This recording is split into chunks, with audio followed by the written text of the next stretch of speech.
எங்கள் ஆண்டவராகிய இயேசு கிறிஸ்து நாமத்தினாலே வாழ்த்துக்களை வந்தனங்களையும் தெரிவித்துக் கொள்ளுகிறோம். அருமையான தம்பி நம் மத்தியிலே அன்பு வசனங்களை அழகாக இயேசு போதித்த வசனங்களை நம் மத்தியிலே சொல்லி இருக்கிறாங்க. மனுஷனுக்கு செம்மையாய் தோன்றுகிற ஒரு வழி உண்டு, அதன் வழியோ மரண வழி என்று சொல்லப்பட்டிருக்கிறது.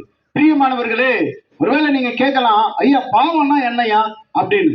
ஒருவேளை நீங்க நினைக்கலாம் திருட்டு தான் பாவம், அல்லது பெரிய அடிதடி தான் பாவம், இல்ல அம்மா அப்பாவை ஏமாத்துறது தான் பாவம், பான் பராக்கு போடுறது தான் பாவம், சிகரெட் பிடிக்கிறது தான் பாவம், இல்ல சினிமா பாக்குறது பாவம், இல்ல வீட்டுல பணத்தை எடுத்துட்டு போயிட்டு செலவு பண்றது தான் பாவம் அப்படின்னு நினைக்கிறோம்.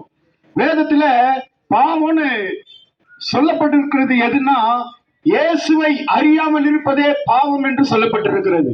ஒருவேளை நீங்க படித்தவர்களா இருக்கலாம், பணக்காரரா இருக்கலாம், மேதாவியா இருக்கலாம், வசதி படித்தவர்களா இருக்கலாம், அழகு உள்ளவர்களா இருக்கலாம், இல்ல படித்து பட்டங்களை அடக்கி வச்சிருக்கலாம்.